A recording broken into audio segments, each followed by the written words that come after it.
Amén. Listo.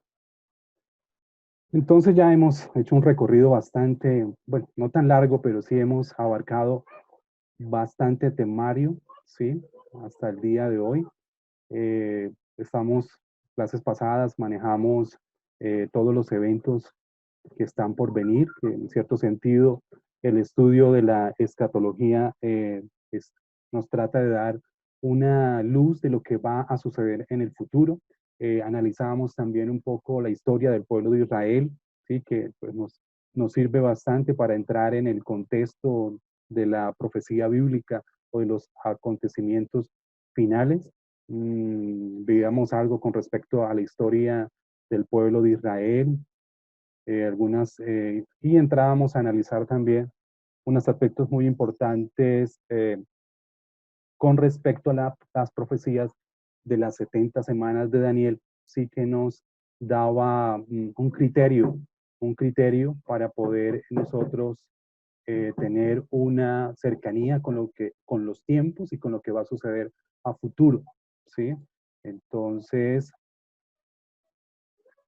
listo, correcto.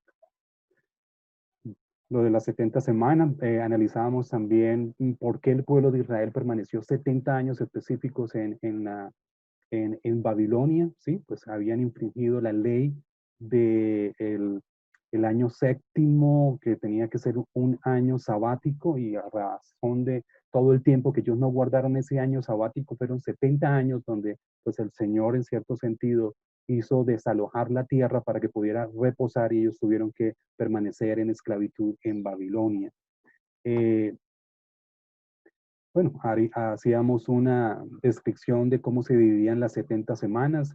Hay tres divisiones o tres partes, tres periodos. Un primer periodo de 49 años, otro periodo de 62 semanas que terminan con la muerte del Mesías, y ahí van 69 semanas y que queda todavía pendiente con la muerte de Cristo. Hubo un stop profético, ¿verdad?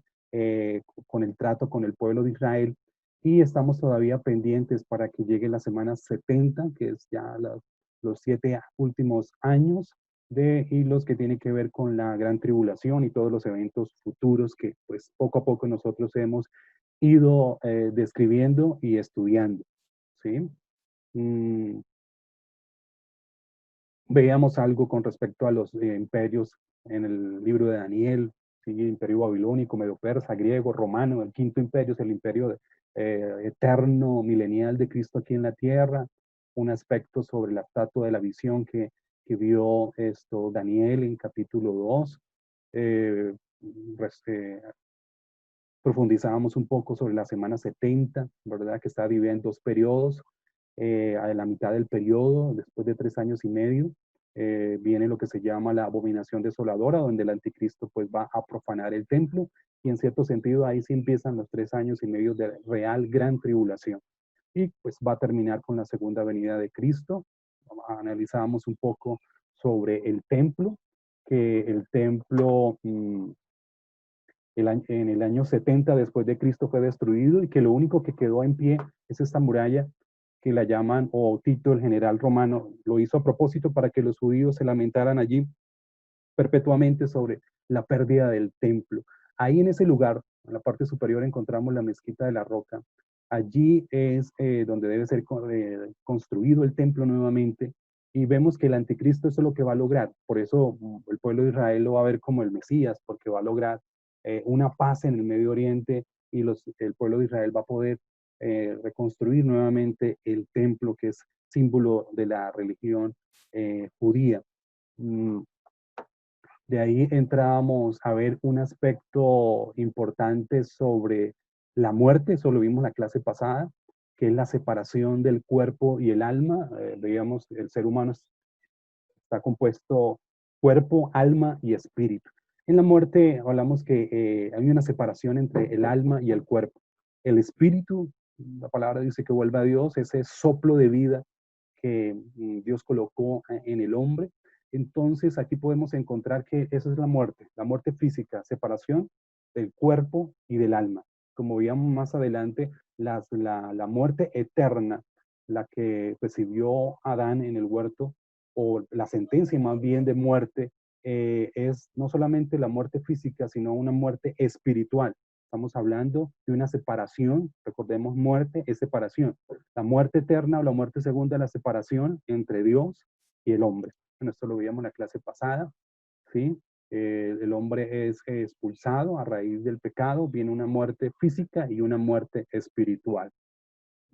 Habían tres clases, según la Biblia, tres clases de muerte. La muerte física, esto es un pequeño repaso que estamos haciendo, la muerte espiritual, la muerte segunda o eterna, ¿sí? Que realmente esa es la muerte que está llevando el castigo o la sentencia que tiene el pecado, que la paga del pecado es muerte. Y vemos que está trascendiendo aún más allá de esta muerte natural. Estamos hablando de una muerte eterna, que es la separación entre el Creador y su creación, ¿sí? Entre Dios y el hombre. Mm, ¿Qué más veíamos? Analizábamos algunos aspectos del estado intermedio del hombre. En el Antiguo Testamento veíamos que el lugar de los muertos, tanto para los justos como para los malvados, era el mismo sitio, el mismo lugar, y se conocía como el Seol, ¿sí? Pues en la parábola del rico y Lázaro encontramos esa descripción de este lugar, ¿sí? Ya con la muerte de Cristo, este lugar es trasladado, ¿sí? Al paraíso, ¿sí? Cuando Cristo muere, la palabra donde dice que Él descendió, predicó y, digamos, trasladó la expresión de Cristo con el ladrón que estaba muriendo al lado de él. Hoy estarás conmigo en el paraíso, ¿sí? Entonces ahí vemos que ya en el Seol, en el Hades o en el infierno ya quedan los malvados y pues en el paraíso, en la presencia del Señor, pues están todos los justos o los santos. Bien, analizamos también algo con respecto al estado intermedio, ¿no? O sea, entre la muerte y la resurrección. Falsas creencias del purgatorio, la Biblia nunca nos habla de que exista un purgatorio o un tiempo donde ellos van a purgar ciertas penas y van a poder salir de ese lugar. Tenemos la palabra concreta que nos habla de que está dispuesto para el hombre que muera una sola vez y después de esto venga el juicio. O sea, después de la muerte ya no hay opción, la opción la tenemos es ahora. Hebreos 9:27 precisamente nos habla acerca de eso. El dormir del alma, no es que el alma quede inconsciente, como algunos piensan, queda en un olvido. Pues la Biblia no nos habla acerca de eso, simplemente nos habla una separación. Los que mueren ya no tienen trascendencia sobre el mundo natural donde nosotros estamos. Están ellos en otra dimensión totalmente diferente a la nuestra, con conciencia. Recordemos ahí con el rico y el Lázaro, este hombre tenía conciencia de su familia, conciencia del lugar donde él estaba, del sufrimiento que tenía, y también razonaba acerca de que solicitaba que pudieran ir a predicar a sus hermanos.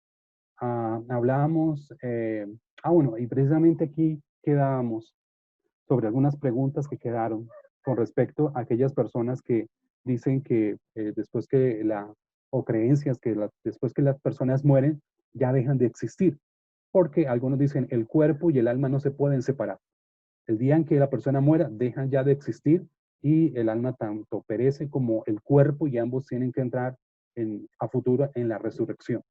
Pero vemos que la palabra nos da la claridad de que el cuerpo puede vivir separado del alma, totalmente. El hecho claro, Pablo en 2 Corintios nos habla acerca de este aspecto. 2 Corintios capítulo 5, versículos 6 al 9.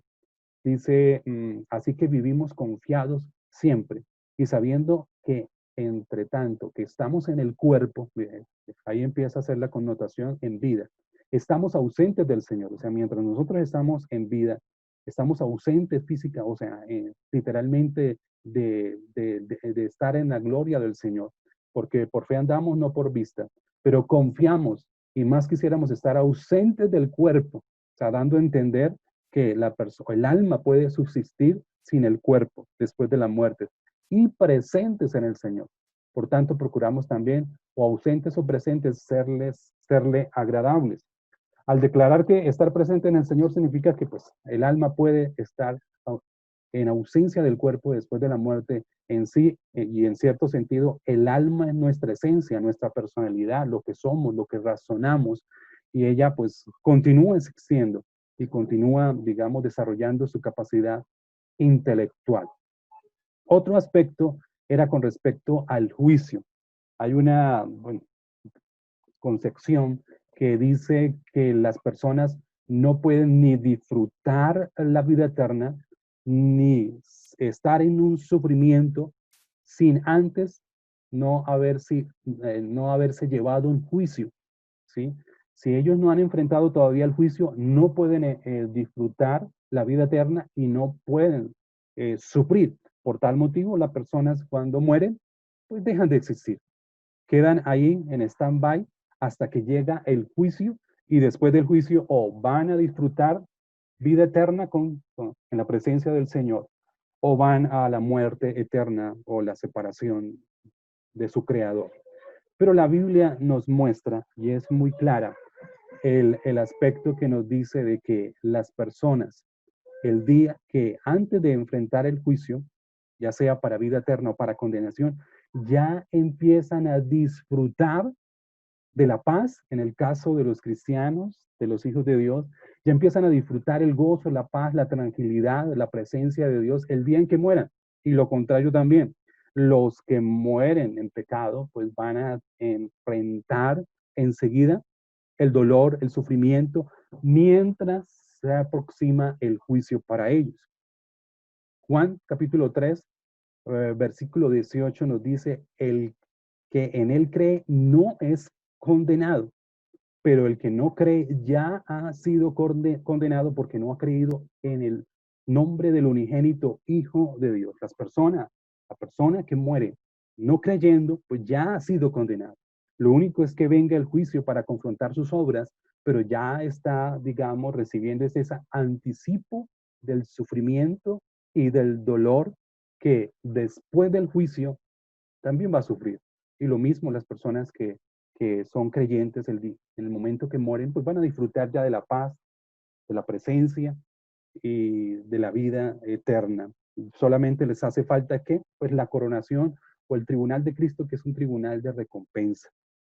Bien, otro aspecto que quedó como forma de debatir un poco y la clase del sábado antepasado quedó como esa inquietud. ¿Será que nosotros en el cielo vamos a reconocer a nuestros familiares? ¿Será que vamos a tener conciencia de ellos? Si nosotros vamos a estar viviendo por la eternidad y la palabra nos dice en Apocalipsis que Él va a jugar nuestras lágrimas, que no hay dolor, ¿cómo es posible? Y nosotros hacemos ese análisis, perdón, hacemos ese razonamiento desde nuestra perspectiva humana en el presente. Y uno diría, mientras uno tenga conciencia, uno va a tener un dolor profundo de no ver a nuestros seres queridos en el cielo, ¿verdad? Entonces, ¿cómo poder uno entender o asimilar esa realidad de que, pues, en el cielo vamos a tener conciencia, pero no vamos a tener el dolor ni la tristeza de que nos pueda dejar esta vida temporal, esta vida humana por la cual nosotros transcurrimos durante el tiempo que vivimos aquí en esta tierra? Entonces quería solamente profundizar o aclarar un poco más este aspecto. Pablo en 1 Corintios capítulo 13, del verso 12 al 13, nos dice, ahora vemos por espejo oscuramente. Mire cómo Pablo, hablando acerca del futuro, que todo razonamiento que nosotros hagamos hoy acerca todavía del futuro es un poco oscuro, o sea, todavía no hay mucha claridad, ¿verdad? Mas entonces veremos cara a cara. Ahora conozco en parte, pero entonces, mire, después que seamos transformados, como vamos a ver más adelante, el día de hoy, entonces conoceré cómo fui conocido, cómo fui formado, cuál es mi esencia, ¿verdad? Porque recordemos que el pecado nubló toda la capacidad del hombre desde el comienzo.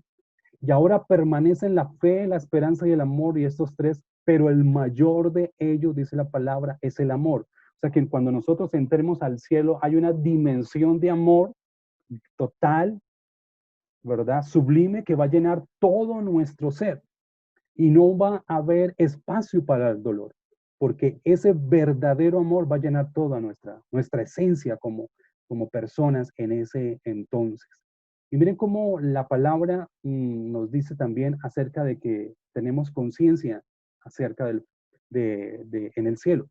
En Lucas 14, 26 dice, si alguno viene a mí y no aborrece, bueno, esto es una relación con respecto a lo que Dios nos pide hoy en día con la relación que tenemos con Él. Dice, si alguno viene a mí y no aborrece a su padre y madre y mujer e hijos y hermanos y hermanas y aún también su propia vida, no puede ser discípulo. Si uno toma literalmente esta palabra, vamos a tener dificultades, ¿verdad? Hay unas reglas de interpretación bíblicas que nos dice que cuando lo literal no es aplicable, pues tenemos que entrar al lenguaje simbólico, ¿verdad? Y es que aquí y utilizar las figuras literarias, en este caso la hipérbole, porque lo que el mensaje del Señor en este pasaje no es que Él nos esté pidiendo que tenemos que aborrecer a nuestros padres, sino que el contexto de la palabra aborrecer que aparece ahí, Él lo que está hablando es que tenemos que amar, o sea, un amor, menor amor. Aborrecer en el sentido del simbolismo es un amor menor. O sea, que el amor que yo siento por mis padres es un amor menor que al amor que yo siento por Dios, ¿verdad? Que comparado, ¿verdad? El amor a Dios pareciera que yo estuviera aborreciendo a los demás, pero no es que los esté aborreciendo, sino que el amor que siento por Dios supera el amor que está a todas las personas que están alrededor mío. Y pues imaginemos si eso el Señor nos lo exige ahora, en este entorno, en el cual nos encontramos, mucho más cuando estemos en el cielo, que vamos a estar, digamos, liberados de todo este entorno de emociones, de sentimientos, de parte natural, ¿sí? Vamos a tener esa profundidad de poder amar a Dios y ese dolor que quizás podíamos sentir por una falta o por un vacío, perdón, de un ser querido, pues realmente Dios es el que va a llenar cada uno de esos vacíos. Segunda de Samuel 12:23 también nos dice algo, pero ¿qué motivo tengo para ayunar? Esto es con respecto a David, cuando murió su hijo, el que nació en pecado, ¿verdad? Estuvo ayunando, pero pues murió. Y miren el concepto que tenía David acerca del futuro y de la muerte y después de la muerte. Mientras ayunaba, pues estaba pidiendo que él pudiera venir a esta vida, pero ya no se puede. Entonces él dice, un día yo iré a él, pero él no puede regresar a mí. Cuando él dice yo iré es porque yo lo voy a conocer, ¿verdad? Y yo puedo estar con él. Entonces la Biblia, en todo su contexto, tanto en el Antiguo Testamento como en el Nuevo Testamento, nos da la certeza de que nosotros tenemos conciencia, pero que el amor de Dios va a sanar toda nuestra naturaleza humana, va a sanar todo, y es más, nuestro cuerpo es transformado, y esa transformación habla de limpieza, de sanidad, de todo esto de todo lo que somos, es cambiado por un nuevo ser, ¿correcto? Entonces, con esto, pues podemos tener o aclarar esta parte de que esto tenemos conciencia, ¿verdad? Tenemos conciencia y en el cielo vamos a tener conciencia. Amén. Bien, ahora sí,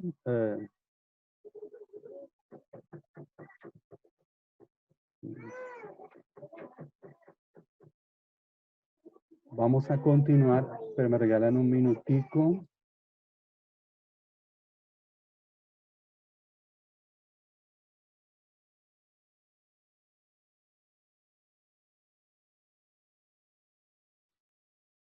Bien, quisiera preguntar si hasta el momento, de lo que pequeño repaso que hicimos y hasta donde hemos avanzado, eh, ¿tienen alguna observación, alguna inquietud, alguna pregunta o algún aporte adicional?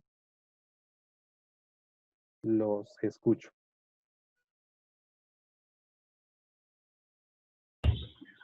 No, señor. Bien clara la información, pastor. Amén, hermana, gracias. Bien, vamos a aprovechar el tiempo porque necesitamos avanzar ya en otros, ahorita a las, bueno, aquí creo que alguien está escribiendo.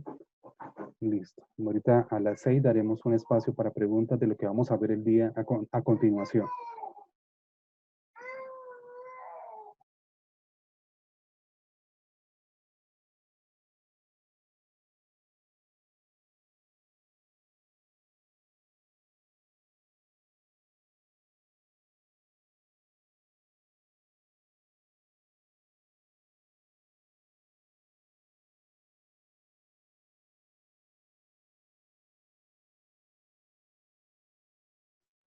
Bien, mis hermanos. Entonces, había dentro de las tareas que habíamos estado desarrollando en clases pasadas, había una de ellas donde pues nos hablaba acerca de las resurrecciones en el Nuevo Testamento y a futuro, qué resurrecciones nos muestra que hubieron y que van a suceder.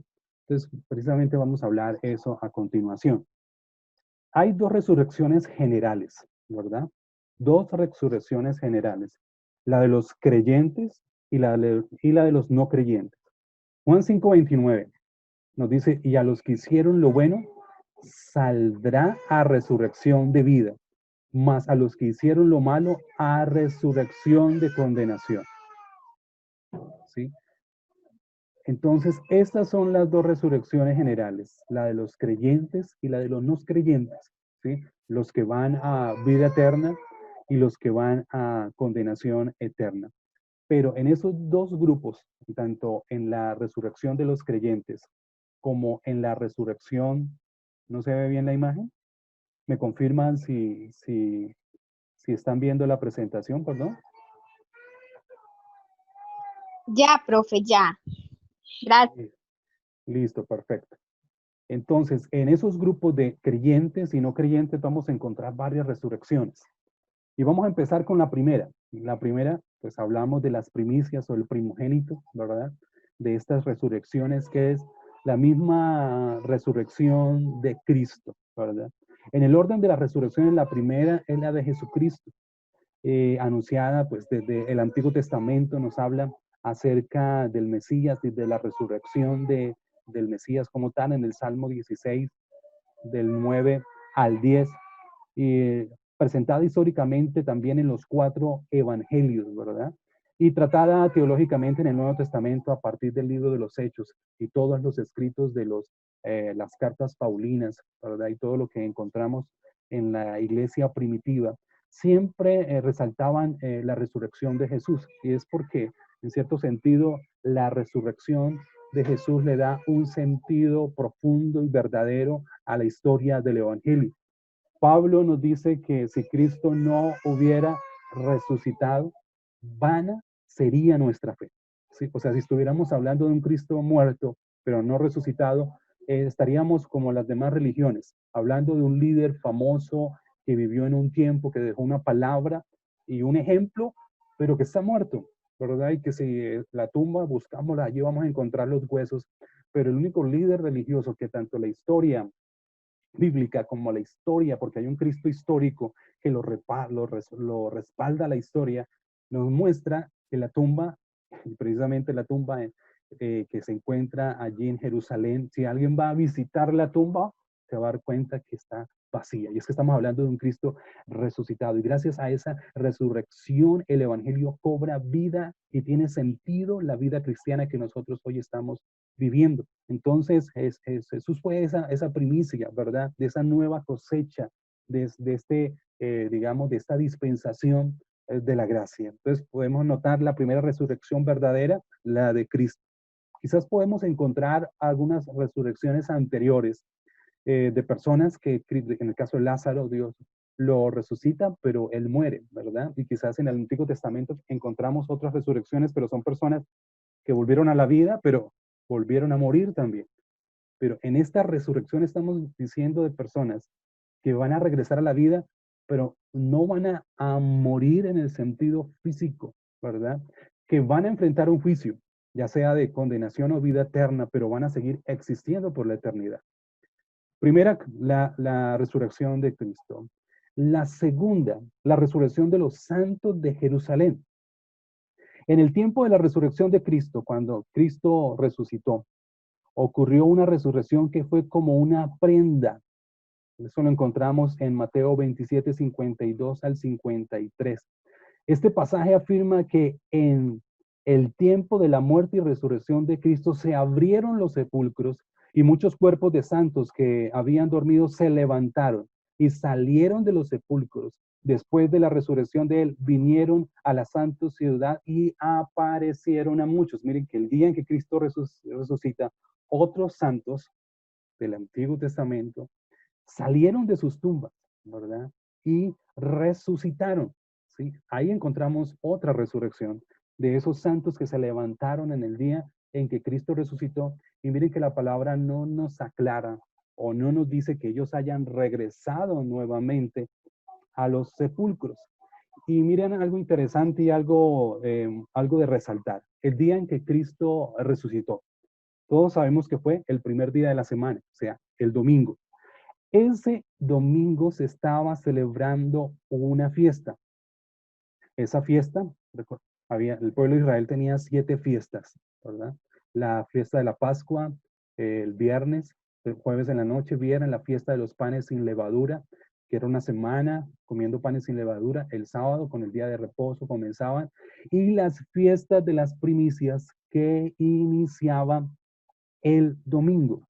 ¿Sí? ¿Y qué consistía esta fiesta de las primicias? Era donde ya iban a empezar las cosechas y traían los primeros frutos, o sea, traían una gavilla, un manojo, ¿verdad? De esos primeros frutos y los presentaban ante Dios, dando la garantía de la cosecha futura que iba a ser grande, ¿sí? Entonces, esa era la fiesta de las primicias. Ese día, el domingo, traían esas primicias al sacerdote, esa gavilla, y la presentaban con primeros frutos. Y miren que la resurrección de los santos de Jerusalén fue en el tiempo de la resurrección de Cristo y sucedió en el día de las primicias, ¿sí? O sea, Cristo fue el primer fruto, digamos así, en el aspecto del mensaje, de la garantía de lo que Dios nos está ofreciendo de vida eterna, ¿sí? Fue las primicias, o fue lo que nos dice Primera de Corintios 15, 20, mas ahora Cristo ha resucitado de los muertos, primicia de los que durmieron es hecho. Y no solamente eso, el Señor se llevó un trofeo para el cielo, un trofeo, ¿verdad? Que fueron esos santos que resucitaron ese día. Ese fue como el manojo, o esa gavilla que se llevó al cielo, que nos está apuntando hacia el futuro, a la gran cosecha de almas que van a resucitar y que van a ir al cielo. Por eso Jesús dijo esto, que nos está preparando moradas en el cielo. Entonces, ahí encontramos la resurrección de los santos de Jerusalén. Y ellos, en cierto sentido, vemos que pues, no nos dicen que regresaron a la tumba, entonces, como dije anteriormente, fue como el trofeo que el Señor se llevó para el cielo. La tercera resurrección es la resurrección de la iglesia, ¿verdad? Estamos hablando ya aquí de la doctrina del arrebatamiento, que próximamente estaremos hablando de ella. Dice la palabra que los muertos en Cristo, en el arrebatamiento de la iglesia, serán resucitados en el tiempo de la venida de Cristo, en el arrebatamiento de la iglesia, por los suyos, y junto con los cristianos vivos que serán transformados, los muertos en Cristo. Miren que el apóstol Pablo resalta ese hecho en Cristo. O sea, estamos hablando una iglesia que está en Cristo, que ha sido redimida, que ha conocido el Evangelio. Estamos hablando de esa iglesia primitiva que fue sellada con el Espíritu Santo en el día de Pentecostés, allí en la fiesta, en el aposento alto, y de ahí en adelante todos los que han muerto en Cristo tienen esa esperanza, ¿verdad? Que van a resucitar en ese arrebatamiento. Y los que estemos vivos, ¿verdad? Esa es la palabra que vamos a ser transformados y vamos a encontrarnos con el Señor en el cielo. Entonces, todos los santos que han muerto desde la iglesia primitiva hasta el día del arrebatamiento van a tener ese día de resurrección. Y ellos hacen parte de la iglesia de nuestro Señor Jesucristo. Otra resurrección que la palabra nos habla es de la resurrección de los santos del Antiguo Testamento, ¿sí? Los santos del Antiguo Testamento. Miren que para entrar a este punto y comprender por qué los santos del Antiguo Testamento resucitan después que resucita la iglesia, o sea, la pregunta es, ¿por qué no resucitan el mismo día que resucitó la iglesia? O que va a ser levantada la iglesia en el arrebatamiento. Y debemos tener presente, y eso pues va a quedar, bueno, vamos a analizarlo un poco, y va a quedar como una pequeña actividad para la próxima clase, es que el pueblo de Israel es muy diferente a la iglesia. Las promesas que Dios le hizo al pueblo de Israel son totalmente diferentes a la iglesia. Un ejemplo, las promesas que Dios le habla al pueblo de Israel en los pactos abrahámicos, en el pacto palestino, en el pacto davídico, nos hablan de tierra, o sea, de aquí, de habitar, de poseer la tierra, pero las promesas a la iglesia no les habla de tierra, porque la palabra donde dice, no améis al mundo, nuestro futuro no es en este mundo, o sea, no como lo que dicen los testigos, ¿no? Que amemos, quedémonos aquí, solamente 144,000 van a ir al cielo, conformémonos con estar aquí en la tierra, amemos esta tierra, pero es que la misma palabra dice, no améis al mundo. O sea, nuestra ciudadanía no es de este mundo. Nuestro destino es el cielo, no es algo terrenal. Y entonces ahí empezamos a encontrar diferencias entre la nación de Israel y la iglesia. Y es ahí cuando nos encontramos con la resurrección de las personas del Antiguo Testamento. En Daniel capítulo 12, del versículo 1 al 2, nos habla acerca del tiempo ¿cómo se llama? De la gran tribulación y cómo al final de la gran tribulación nos habla de una resurrección. Y esa resurrección son de los santos del Antiguo Testamento que van a ser resucitados el día en que Jesús, o la segunda venida de Cristo, van a ser levantados. Y vuelvo, reitero, porque hay diferencia entre la nación de Israel y la iglesia. Hay muchos parámetros que les marca un destino, en cierto sentido, diferente. Entonces, ahí nos encontramos con la resurrección de los santos del Antiguo Testamento al final de la gran tribulación o en la segunda venida de Cristo. Otra resurrección que encontramos es la resurrección de los santos de la gran tribulación. La palabra nos dice en Apocalipsis 7:9. Después de esto miré y aquí una gran multitud, la cual nadie podía contar, de todas las naciones, tribus y pueblos y lenguas, que estaban delante del trono y en la presencia del Cordero, vestidos de ropas blancas y con palmas en las manos. Miren que esta gran multitud nos está hablando que es levantada después de ese tiempo de gran tribulación, a la mitad de la gran tribulación, cuando Dios sella a los 144,000 que son directamente del pueblo de Israel, literalmente. Ellos son los que van a predicar el evangelio. ¿Y por qué son sellados? Para que las plagas o los juicios que van a caer sobre este mundo no los toquen. Ese sello o ese distintivo va a ser la diferencia para que nada de lo que está sucediendo en ese entonces a ellos les vaya a hacer daño. Y esos 144,000 van a estar predicando y muchos van a creer en el mensaje de estos 144,000, y es ahí donde muchas personas van a morir, dice la palabra, decapitados. En Apocalipsis 24 nos dice, Juan escribe que vio almas de los decapitados por causa del testimonio de Jesús y por la palabra de Dios, los que no habían adorado a la bestia ni a su imagen, y que no recibieron la marca en sus frentes y en sus manos, y vivieron y reinaron con Cristo. Entonces nos vemos que aquí hay un pueblo, una resurrección de aquellas personas que no se dejaron marcar, de aquellas personas que entregaron su vida, aquellas personas que creyeron al mensaje de los 144,000, y a ellos, antes que termine la gran tribulación, ellos van a ser levantados, y ellos también hacen parte de la iglesia de Dios, de Cristo, y van a estar con la iglesia que fue levantada en el arrebatamiento. Entonces, estos son los que van a resucitar en la gran tribulación. Y por otro aspecto, durante el milenio, dice la palabra que el Señor va a gobernar 1000 años, juntamente con la iglesia, vamos a gobernar, aquí van a haber naciones, la vida continúa, la nación de Israel va a ser restaurada en toda su plenitud, todas las promesas que Dios le hizo al pueblo de Israel en cuanto a territorio, en su extensión, en esa época van a ser cumplidas, la nación de Israel va a ser honrada por todas las demás naciones. La vida va a continuar, pero pues con algunos beneficios donde la vida va a ser mucho más larga, ¿sí? Nos habla de que van a vivir más de 100 años en algunos aspectos, que los niños de 100 años pues son jóvenes, las personas de 100 años son jóvenes, en fin, que la vida va a ser un poco más larga, ¿sí? Pero van a morir personas. Aquí entramos en una dimensión que la Biblia no nos dice absolutamente en algo concreto. Simplemente estamos haciendo alguna conjetura de lo que podemos deducir de lo que pueda pasar en el milenio y que personas van a morir, pues, y lógico, van a tener, y si vivieron en santidad, pues van a resucitar y van a estar en una eternidad también.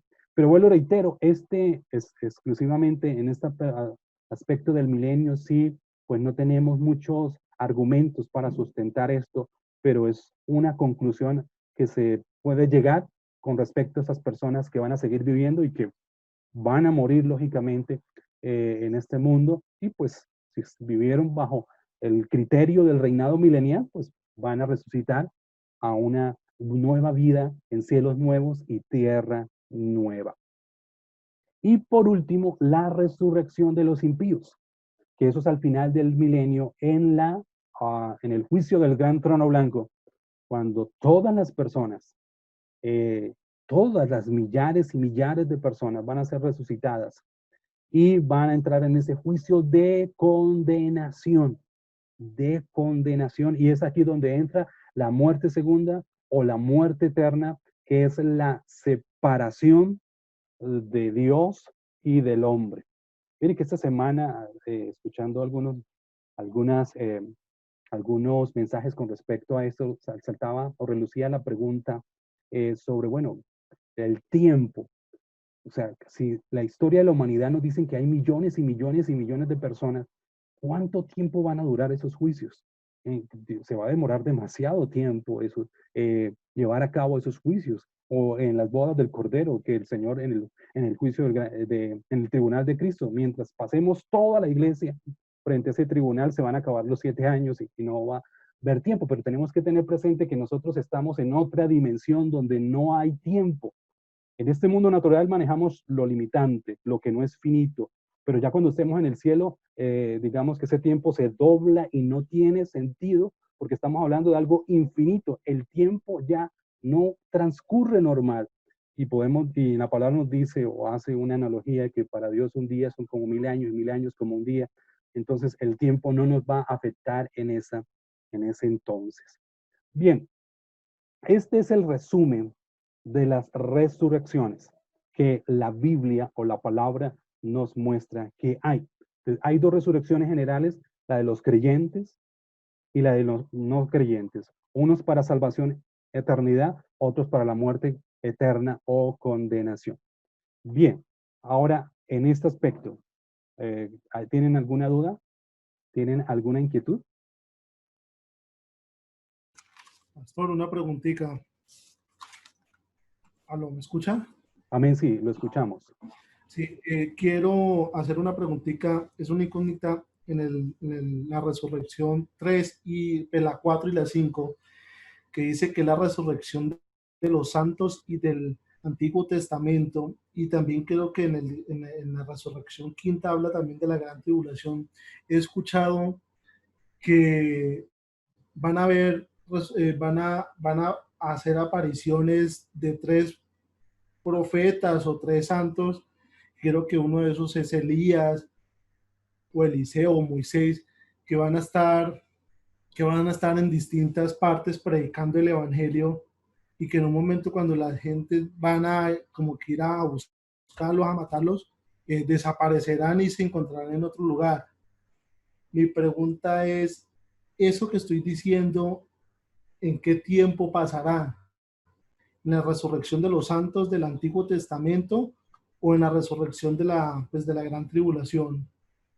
Amén. ¿Me recuerda su nombre, hermano? Es que pena que no lo Juan veo David, aquí. Mano, Juan David, mano David. sí, señor. Amén. Mire, con respecto al tiempo de la gran tribulación, mire que hay un pasaje que nos dice, y hay que tener pues, también cuidado en la forma en que se interpreta, y se ha predicado este evangelio en todo el mundo y entonces vendrá el fin, ¿verdad? El fin nos está hablando del fin donde cuando Dios le va a entregar el reino a su Padre, o sea, después del milenio. Y la iglesia tiene esa misión en entonces de predicar el evangelio, ¿sí? Y la responsabilidad que tenemos de extender el evangelio a toda criatura, a toda tribu, a toda nación. Pero puede ser que si llegó a quedar algún aspecto, algún lugar sin tener el mensaje de Cristo, los 144,000 y los dos testigos van a seguir llevando ese mensaje de salvación en ese entonces, en el tiempo de la gran tribulación. También nos habla de los dos testigos que van a levantarse. Algunos dicen que son Elías, que Moisés, algunos respaldan estas teorías, en fin. Pero pues son situaciones que no hay mucha claridad sobre quiénes son estos dos testigos, pero sí tenemos la claridad de que van a predicar y van a extender el evangelio en ese entonces. Miren que pienso que es en la misma época de cuando se levantan los 144,000 y son sellados, es precisamente cuando Dios ya va a derramar los juicios sobre esta tierra, ¿sí? Porque en el contexto de Apocalipsis 7, cuando nos habla que se van a escoger los 144,000, van a ser, mire que no, son sellados, no marcados. La bestia el anticristo va a marcar. Vemos que hay una orden, ¿sí? De que todavía no caiga esos juicios sobre la naturaleza, sobre los árboles, hasta que ellos sean sellados, ¿sí? Entonces, al parecer, ese mensaje de, de, de, de mensaje empieza a resaltar a la mitad de la gran tribulación, ¿sí? Y realmente los muertos o decapitados en gran cantidad o en masa van a estar a la mitad de la gran tribulación, porque en los 3 primeros años encontramos que hay una aparente paz y que el anticristo se está ganando el favor de todo el mundo, aún del pueblo de Israel, ¿sí?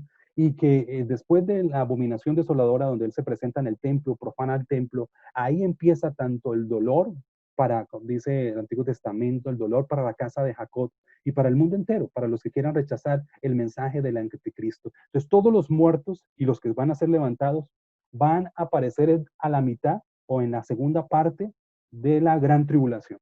Porque en la primera parte, vuelvo reitero, nos habla la palabra que nos habla de una aparente paz y tranquilidad. Después es que viene ahí sí el dolor grande que va a enfrentar este mundo. ¿Amén? Amén, sí, señor. ¿Alguien más tiene alguna Bueno, hermano Marco, le bendiga.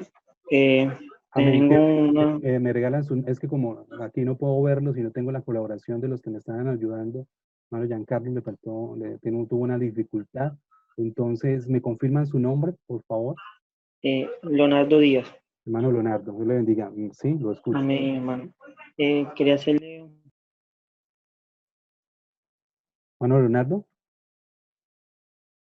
Espérame. Hermano Leonardo. Silenció el micrófono.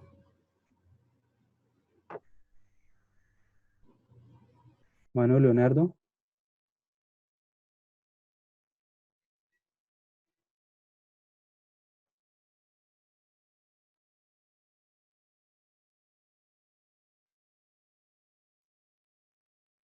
Hermano Leonardo.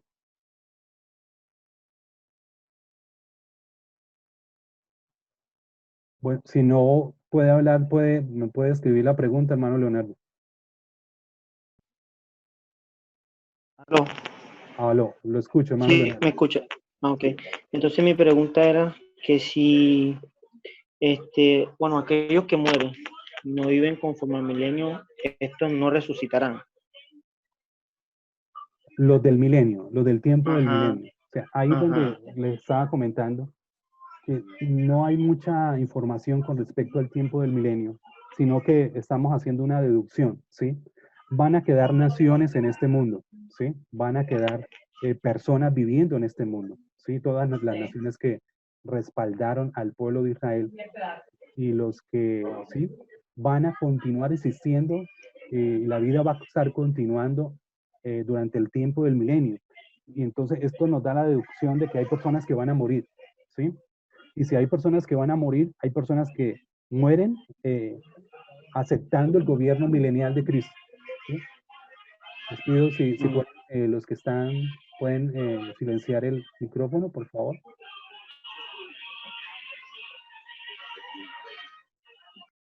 Listo. Entonces les estaba diciendo, hermano Leonardo y los demás, que en el tiempo del milenio las personas van a seguir viviendo, van a morir, y aquellos que aceptaron el gobierno milenial de Cristo, pues no van a quedar en una muerte eterna, ¿sí? Por lógica tienen que ser levantados, tienen que resucitar para lo que viene a futuro, porque cuando termine el milenio y termine el juicio del gran trono blanco, viene cielo nuevo, perdón, y tierra nueva. Esas personas no pueden quedar en la tumba. Lo mismo para el juicio, aquellos que estuvieron en pecado, ¿sí? Y no se sometieron al gobierno milenial, porque la palabra nos dice que Satanás va a ser encarcelado, pero aún así las personas van a seguir en desobediencia y en rebeldía. Entonces, esos también tienen que ser resucitados para el juicio del gran trono blanco. Si van a ser resucitados para el juicio del gran trono blanco, también aquellos que vivieron en santidad, correcto, durante ese gobierno milenial, pues van a ser resucitados para disfrutar de lo que viene, del cielo nuevo y tierra nueva, ¿correcto? Bien. ¿Alguien más? ¿Alguna consulta, alguna pregunta? Hola, Dios lo bendiga. A mí, mi hermano, ¿me confirma su nombre? Sergi, Hermano Sergio, le bendiga. te quería hacer dos preguntillas rápidas. Una no me queda muy bien lo de stand-by y la otra no me queda muy bien lo de si vamos a conocer nuestros familiares. Listo, perfecto. Con respecto al tiempo del Antiguo Testamento, en el Antiguo Testamento siempre encontramos al pueblo de Israel y el concepto de la iglesia era un mensaje no claro o había un velo que se había cruzado y las personas del Antiguo Testamento no lograban vislumbrar a futuro lo que era la iglesia. Ya en el Nuevo Testamento es donde por primera vez aparece el concepto de iglesia, cuando Cristo dice esto, sobre esta roca edificaré mi iglesia, ¿sí? Entonces ahí hay una separación entre el pueblo de Israel, los pactos que Dios hizo con el pueblo de Israel, las promesas que Dios le hizo al pueblo de Israel y las promesas que Dios les está haciendo a la iglesia. Si uno empieza a estudiar los pactos, desde el pacto de Abraham, desde el pacto deuterocanónico o el pacto palestino, ¿sí? El pacto davídico, uno va a encontrarse que lo que Dios le está prometiendo a este pueblo es territorio, es tierra, ¿sí? Y es más, colocan unas fronteras de esa dimensión de la tierra prometida que iba desde las fronteras de Egipto hasta el río Éufrates. Y esa envergadura de territorio todavía el pueblo de Israel no lo ha obtenido. ¿Cuándo lo va a obtener? En el tiempo del milenio, cuando ellos sean restaurados como nación y todos los pactos que Dios en ese entonces los va a cumplir con la nación de Israel. Entonces encontramos que las promesas las promesas de Dios con el pueblo de Israel difieren en ciertos sentidos a las promesas hechas a Dios a la iglesia, porque a la iglesia, ¿qué le está diciendo? ¿Sí? Que nuestra morada no es aquí en la tierra, ¿sí? Nuestra morada es en el cielo. Ese es nuestro destino, no hacer tesoros aquí en la tierra. Miren que el conflicto del Medio Oriente, en la Franja de Gaza, el pueblo de Israel, la nación de Israel, todos los pueblos árabes alrededor, es por tierra, por territorio. Y el anticristo, ¿qué es lo que va a traer en ese entonces? Una paz con respecto al conflicto de tierra que hay en este instante en el Medio Oriente. Entonces, en el Antiguo Testamento nos encontramos con la profecía, lo que vimos clases pasadas, con la profecía de Daniel de las 70 semanas, que la semana 69 con la muerte de Cristo, ¿sí? Ahí hay un pare con el trato de Dios con el pueblo de Israel. Ahora viene un tiempo de la dispensación de la gracia, donde hay un trato de Dios especial con todos los seres humanos, no solamente con la nación de Israel, ¿sí? Este es un tiempo, por eso se llama la dispensación de la gracia, del amor de Dios hacia todo ser humano. No hay judío, lo que decía Pablo, no hay judío, no hay esclavo, todos somos iguales, ¿verdad? Porque siempre en la iglesia primitiva había ese conflicto entre judíos y los gentiles estaban llegando, sino que todos somos iguales. Ese es el mensaje de la iglesia, ¿verdad? Y la parte del trato de Dios con el pueblo de Israel nuevamente se va a activar. Por eso hablo que quedó en stand-by ese proceso, esa parte profética con respecto a los pactos que quedaron con la nación de Israel y la parte de la última semana del libro de Daniel, que nuevamente se va a activar durante la gran tribulación. Dios va a entrar otra vez en un trato directo con la nación de Israel, en un trato directo con el pueblo de Israel, ¿verdad? Donde ellos nuevamente van a reconocer que el Mesías no es el anticristo que ellos creen que él es el Mesías, sino que van a tener que recordar que 2000 años atrás ese es el Mesías, y es cuando ellos reaccionan, es cuando ahí encontramos la segunda venida de Cristo, que Dios viene a defender a su pueblo. Por eso hablo de que el trato del pueblo de Israel, o sea, hay un stand-by, una quietud profética con respecto a la última semana, y el trato de Dios con el pueblo de Israel, que nuevamente se activa en el tiempo de la semana 70, en el tiempo de la gran tribulación. Estamos en la época de la gracia, en la manifestación del Espíritu Santo, ¿verdad? Donde el proceso de Dios continúa con todos los seres humanos. Pero vuelvo, reitero, la gran tribulación, el trato directo de Dios es con la nación de Israel. Que muchos gentiles van a ser salvos, claro, porque ya veíamos ahí los que van a surgir decapitados, que van a surgir en el tiempo de la gran tribulación. Entonces espero que, me había hecho otra pregunta, no recuerdo, pero espero que esta, en cierto sentido, haya quedado clara. Amén. La otra era si vamos a conocer nuestros familiares en el cielo. Listo. Teníamos el pasaje que nos decía que nosotros veíamos oscuramente ahora. O sea, el razonamiento que nosotros hacemos ahora, hermanos, o el conocimiento que tenemos acerca de Dios, todavía es muy pequeño, o la teología todavía no ha abarcado todo el concepto de Dios, porque recordemos que nosotros tenemos una mente finita y el concepto, estamos hablando de Dios, un Dios infinito.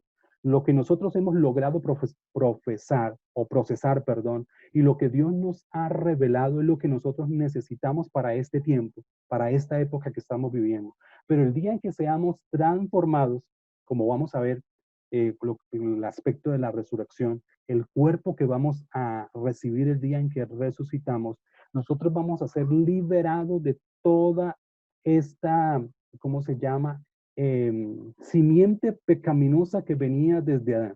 La simiente de dolor, la simiente de tristeza, la simiente de pecado, todo eso va a quedar atrás y nosotros vamos a ser transformados y vamos a entrar en otra dimensión totalmente diferente a la que estamos viviendo hoy en día. Y Pablo nos habla de una dimensión de amor donde Dios va a llenar todos nuestros vacíos.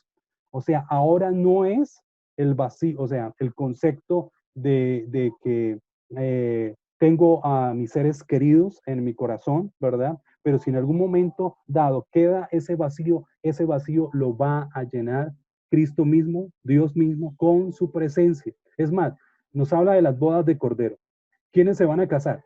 Se va a casar Jesús y la iglesia. Y cuando hablamos del matrimonio, ¿qué nos está diciendo? Hay dos personas, pero el día en que se casan, ¿qué sucede? Hay una fusión, queda uno solo. Estamos hablando que eso es increíble, cuando uno entra a analizar este aspecto, nosotros vamos a ser fusionados con Cristo, ¿verdad? Y toda nuestra vida va a ser llena de Dios. Vamos a tener conciencia, claro que vamos a tener conciencia, porque vamos a reconocer la grandeza de Dios, vamos a recordar que Él murió en la cruz del Calvario, ¿verdad? Vamos a tener conciencia de que Él nos redimió, vamos a tener conciencia de nuestros familiares, lógico, pero no hay dolor. Recordemos, Apocalipsis nos habla, Él va a quitar esas lágrimas, no hay dolor, el Señor ha sanado nuestro corazón, ¿verdad? Podemos recordar, pero no hay dolor porque ese supuesto vacío que uno dice va a quedar en mi corazón, el Señor lo va a llenar. Y miren lo interesante, cuando Cristo murió, ¿qué quedaron en sus manos? Unas cicatrices, que el mismo Esteban dijo, no, si no esto meto mis dedos en sus manos, no voy a creer, ¿verdad? Entonces, ¿por qué quedaron ¿cómo se llama? Esas cicatrices en sus manos. En el cielo, esto es increíble y es hermoso de estudiar. En el cielo, hermanos, las cicatrices de las manos del Señor nunca van a desaparecer. Va a quedar como un recordatorio de lo que el Señor hizo por nosotros. Y quizás uno va a pasar la eternidad, y quizás uno piensa, no, pues con el tiempo, los años, vamos a olvidar lo que el Señor hizo por nosotros y vamos a tomar la eternidad como algo que siempre ha existido o ha hecho parte de nuestras vidas. Pero yo me imagino en que pasaron muchos años y alguien trata de entrar en esa tónica de que, bueno, vida eterna, pues aquí estoy y siempre he estado. Pero el día en que nosotros entremos a adorar, todos adorando al Señor, y Dios levante sus manos, pasaron 1000 años, y el Señor levante sus manos allá en el cielo, todos van a poder ver las cicatrices. Todos van a poder entender que eso nunca se va a borrar y que si estamos allá es porque es la misericordia y el amor del Señor por cada uno de nosotros. ¿Y cómo lograríamos entender eso? Si no tenemos conciencia. Claro que sí tenemos conciencia, una conciencia que nos lleva al pasado para comprender el por qué estamos ahí disfrutando de la vida eterna. Amén. Amén. No sé si alguien... Hermano Marco, perdone que nuevamente tengo, le habla el hermano Leonardo. Hermano Leonardo, sí. Sí, hermano. Lo que pasa es que quería saber, o sea, más o menos, qué texto, o sea, si nos habla. Yo creo que esa cita, no sé si el tema está en Isaías, pero no recuerdo cuál es, donde dice que los niños serán de edad de 100 Sí, años. toca Creo que es buscar, Isaías, pero no tendríamos recuerdo que muy bien. buscar esa cita. Sí, yo tenía o sea, mi otra pregunta era porque en Apocalipsis 20 habla acerca del milenio. Entonces, lo que digamos, mi, mi incógnita, ¿sí?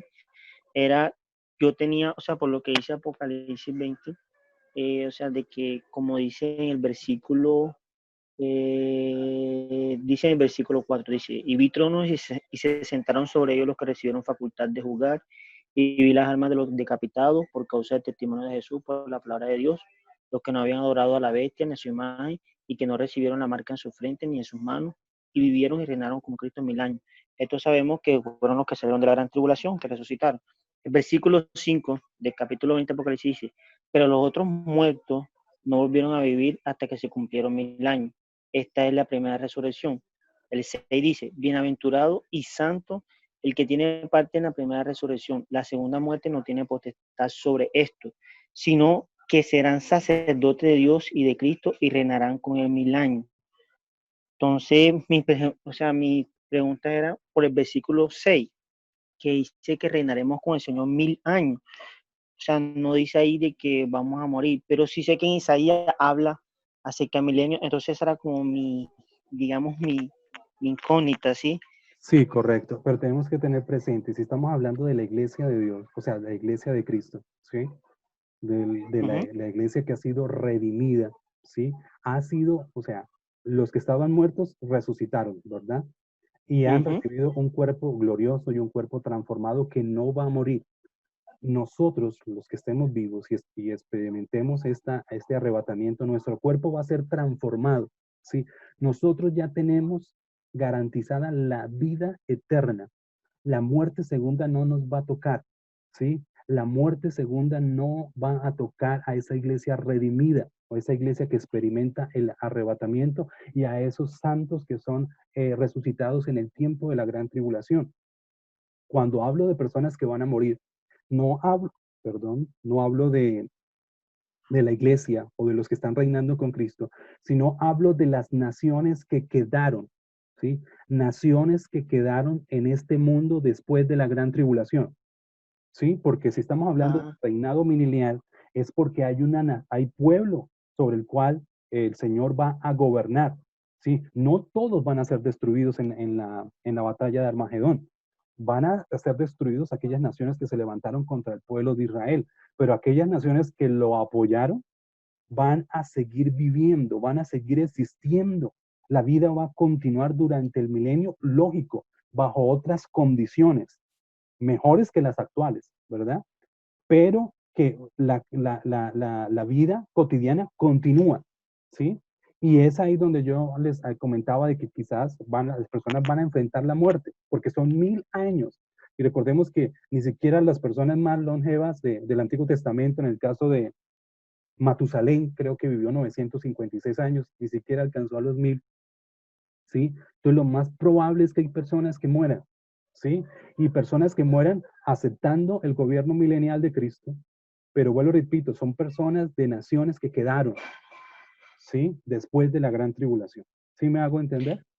Amén, sí, hermano, esa era mi duda. Gracias por la aclaración, porque ya viendo aquí en la Biblia, el versículo 7 al 10 me explica más, que me da a entender también de que, o sea, en el milenio, perdón, van a quedar naciones, ¿sí? Después de la gran tribulación, van a quedar Correcto. naciones, que estos son a los que después que Satanás sea suelto, los va a engañar, Exacto. que habla de Gog y Magog, ¿ya? Entonces, que ellos se van a reunirse a pelear, van a, como dice la Biblia, van a rodear el campamento de los santos y la ciudad amada, y del cielo descenderá fuego y los consumirá todos ellos. Entonces, esa era mi inquietud, pero ya tengo ya la aclaración, que ya sé Listo. que esos que mueren van a ser, o sea, los que van a ser engañados, los que quedaron después de la gran tribulación, que van a estar en el milenio.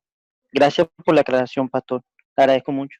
Listo, mi hermano Leonardo. ¿Hay alguien más que tenga alguna inquietud? ¿Alguna duda? ¿O la quiera escribir? Muestra, creo que en el chat. En el chat hay alguna. El Señor los bendiga a todos. Falta mirar ese versículo que nos habla de las personas de los 100 años. Sí, si alguien lo encuentra, lo puede compartir ahí por el chat, si es tan amable. ¿Hay alguien más que tenga alguna inquietud? Los veo un poquito callados. Lo de la batalla de Armagedón, correcto. Bueno, nosotros, mire, más adelante nosotros vamos a entrar a analizar cada aspecto. ¿Ve?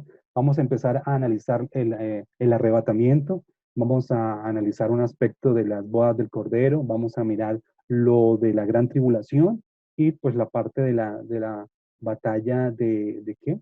De Armagedón, vamos a estar analizando también, ¿sí? Entonces, esa batalla de Armagedón es la batalla final, ¿sí? Donde todas las naciones se levantan contra el pueblo de Israel. Recordemos que el anticristo va a, ¿cómo se llama?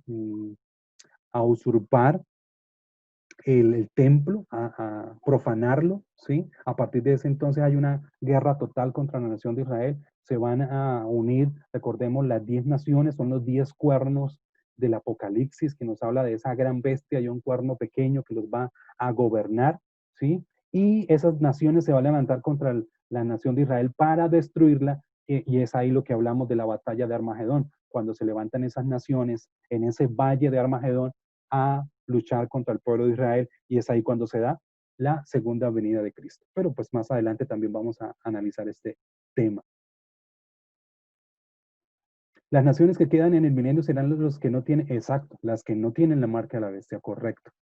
Muy bien, ahí creo que dejaron el texto, Isaías 65, 20, creo que es el texto que nos habla acerca de esa parte, lo de los años, ¿sí? Ahí les queda como punto de referencia Isaías 65, 20. ¿Amén? ¿Alguien más, por favor?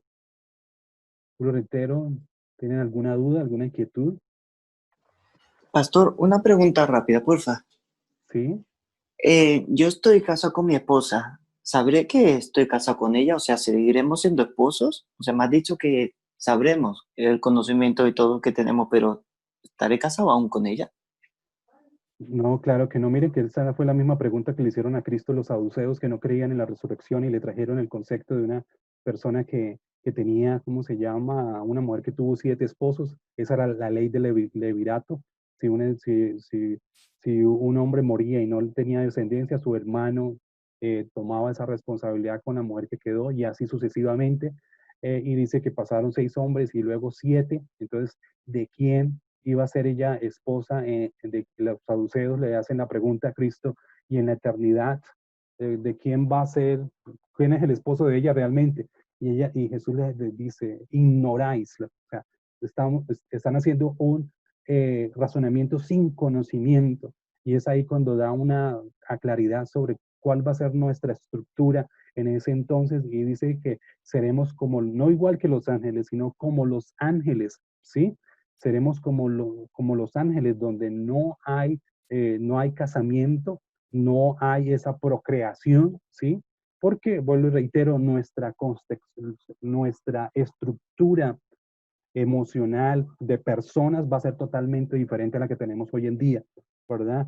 Y la relación o la explicación que hace Cristo es que seremos parecidos a los ángeles, ¿verdad? Ese es el concepto. O sea, no tenemos la idea, no vamos a seguir, ella va a ser, o seguir con el concepto, va a ser mi esposa por la eternidad y tener esa relación de esposos, no. Va a ser mi hermana en Cristo. Mi hermana, mi prójimo, mi hermana en Cristo, ¿correcto? Amén. Bien, mis hermanos, el tiempo ha avanzado. Hermano Marco, perdón, otra preguntita que tengo, muy pequeña. La batalla de Armagedón es distinto a lo que habla en Apocalipsis 20, donde Satanás va a reunir a estas naciones, a Gog y a Magog. ¿Son distintas batallas o es la misma? Bueno, quisiera, como para no seguir estos temas, o sea, claro que vamos a aclararlos, pero vamos a entrar ya en las próximas clases, vamos a entrar en detalle en estos aspectos, ¿sí?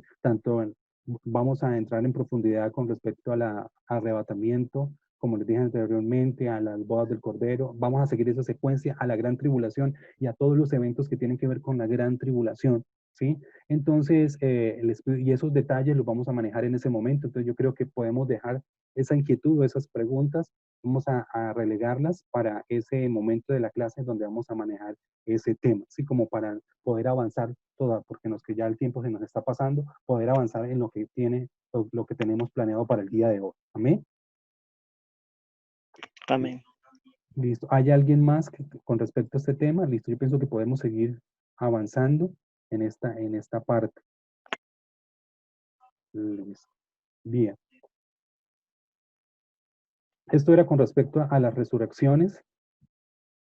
Me confirman con un mensaje o con el dedo arriba de que están todos, por favor. Que sí están todos, que me están escuchando.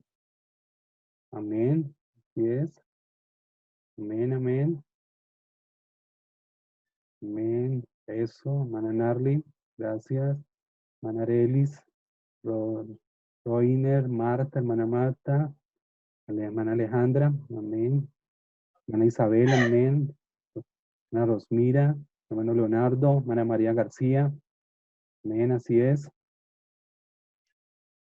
Perfecto. Muy bien. Entonces, vamos a seguir con un concepto. Estamos en la parte de la muerte, ¿sí? La parte de la muerte, concepto general. La muerte física es el resultado del pecado. Eso lo vimos en la clase pasada, ¿no? Gracias, hermana Joyly, hermana Estefanía. Gracias, hermana Saurit, hermana Dana, hermana María García. Bien. Estábamos o decíamos que la muerte física es el resultado del pecado. Claro, parece, y esto es una conjetura, una conclusión que es válida. Parece probable que los humanos fueron creados con la posibilidad de vivir para siempre, posibilidad de vivir para siempre. Sin embargo, no eran inmortales de forma inherente. ¿Qué quiere decir esto? Que las personas fueron creadas con esa opción de vivir por la eternidad, pero en su esencia no era que fueran inmortales. ¿Cuál era la ventaja que ellos tenían en el huerto del Edén? Que podían participar del árbol de la vida, ¿sí? Y por ende podían vivir para siempre. Por eso, cuando Adán y Eva pecan, el Señor se ve en la necesidad de expulsarlos del huerto, porque ¿qué hubiera pasado pecadores comiendo del huerto, perdón, comiendo el árbol de la vida, pues serían pecadores condenados eternamente sin poder tener redención. Por eso la situación de que esa expulsión también es un acto de misericordia para que el hombre pudiera vivir el proceso de redención o el plan de redención que el Señor tenía en ese momento planeado. Los efectos de la muerte para el no creyente: la muerte es una maldición, una condena, un enemigo. Nos habla de ese aguijón, ¿verdad? Y esa es la condenación o la separación total de Cristo y de Dios y el hombre. Pero para los que creen en Cristo, la muerte tiene un carácter diferente. El creyente sigue teniendo que soportar la muerte física. Miren que nosotros tenemos que soportar, vivir la muerte física, porque es que la muerte física ya se volvió el diario vivir, ¿verdad? Todas las personas nacen, se reproducen y mueren. Pero la maldición ha desaparecido, aunque morimos, ¿verdad? Físicamente, pero la maldición ha desaparecido. O sea, el aguijón ha desaparecido. La separación entre Dios y el hombre, que es la muerte futura, la muerte segunda, esa maldición, ya un creyente o un hijo de Dios ya no la tiene, después que muere físicamente.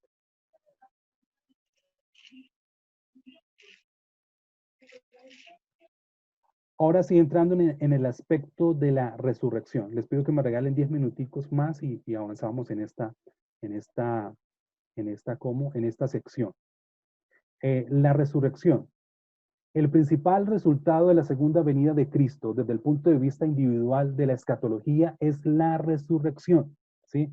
Porque Cristo mismo nos lo prometió, ¿verdad? Él no permaneció en la tumba y nosotros, o los que están en el paraíso, esperando ese momento de transformación, pues están esperando ese instante. En la resurrección, miren esto, y quiero que lo escuchen muy bien. Nosotros estamos compuestos por cuerpo, alma y espíritu. El cuerpo, la parte exterior, tenemos contacto con las personas. Nuestra alma, nuestra esencia, nuestra personalidad, y el espíritu es lo que nos permite tener comunión con Dios. En la resurrección hay una utilización del viejo cuerpo, pero con una transformación durante el proceso. Este nuevo cuerpo tiene cierta conexión o identidad con el antiguo, pero está constituido de forma diferente. Tiene cierta conexión, pero ¿cómo está constituido? De forma diferente. Pablo habla de él como de un cuerpo espiritual. Hace esa comparación entre el cuerpo carnal, en el caso de Adán, y ese cuerpo espiritual que ahora Cristo tiene, y es el prototipo de lo que nosotros vamos a tener. Primera de Corintios 15:44 nos dice: son enterrados como cuerpos humanos naturales, pero serán resucitados como cuerpos espirituales. Pues así como hay cuerpos naturales, también hay cuerpos espirituales. Entonces miren que Pablo nos dice que ese cuerpo que nosotros vamos a recibir en esa transformación o en la resurrección no es un cuerpo natural, carnal, sino tiene la connotación de que es un cuerpo espiritual, o sea, de una sustancia totalmente diferente. Entonces, ¿cuáles son las características de este nuevo cuerpo? Primera de Corintios 15:44. Vamos a ver las características del cuerpo que recibió Cristo y el cuerpo que nosotros vamos a recibir en la resurrección o en la transformación. Primera de Corintios 15:45 nos dice: las escrituras nos dicen, el primer hombre, Adán, se convirtió en ser viviente, pero el último Adán, es decir, Cristo, un espíritu que da vida, ¿sí? Un cuerpo espiritual. Primera de Corintios 15:50. Lo que les digo, amados hermanos, es que nuestros cuerpos físicos no pueden heredar el reino de Dios. Estos cuerpos que mueren no pueden heredar lo que durará para siempre. Aquí nos da una claridad sobre que este cuerpo mortal no puede entrar al reino de los cielos. O sea, no aspiremos a que este cuerpo, que es corrupto, entre al reino de los cielos, porque la palabra nos dice que no va a entrar lo corrupto al cielo. Pero permítame revelarles un secreto maravilloso, dice Pablo. No todos moriremos, pero ahí está. Todos seremos, ¿cómo? Transformados. Esa palabra es importante. Todos seremos, tanto los que resucitan como los que van a ser trasladados, van a ser como transformados. Viene del griego alazo, que quiere decir hacer diferente. Cuando nosotros, las personas que resucitan, Y las personas que van a ser arrebatadas y transformadas, ¿qué cuerpo van a recibir? Un cuerpo totalmente diferente. Un cuerpo corporal, sí. O sea, tiene forma corporal, forma humana, porque eso es el prototipo que nos dejó Cristo, ¿verdad? Pero un cuerpo como diferente, que no está limitado a lo que nos está rodeando en este tiempo de enfermedad, de dolencias, del tiempo, sino un cuerpo espiritual. Pablo dice espiritual, que no tiene herencia del cuerpo generacional que nos dejó Adán de pecado, sino es un nuevo nacimiento, un nuevo cuerpo que está desconectado de esa herencia pecaminosa que viene desde Adán. Pablo se enfoca en el cuerpo de la resurrección y presenta 4 series de contrastes para mostrar cómo se diferencia el cuerpo nuevo de los cuerpos actuales. Miren las 4 diferencias que Pablo nos habla ahí en 1 Corintios 15. Primero, no más enfermedad y muerte. La persona que es resucitada y la persona que es recibida, que esto es transformada, ya la muerte no lo va a tocar. La muerte segunda no lo va a tocar. No va a perecer, no va a ser un cuerpo corrupto. Segundo, no más vergüenza a causa del pecado. O sea, esa descendencia de pecado que venía de generación en generación por Adán, en ese nuevo cuerpo transformado, glorificado, no estará esa descendencia de pecado que viene de Adán. O sea, esa deshonra ya no, porque es algo nuevo, algo que empieza desde cero. Tercero, no más fragilidad en la tentación. O sea, no vamos a tener esa debilidad del pecado porque el pecado dejará de existir en esa naturaleza pecaminosa que venía de generación en generación. No vamos a ser débiles en ese aspecto. Y cuarto, no más límites en la esfera de tiempo y espacio. O sea, este tiempo y espacio nos afecta a nosotros, nos enfermamos, nos colocamos viejos y morimos.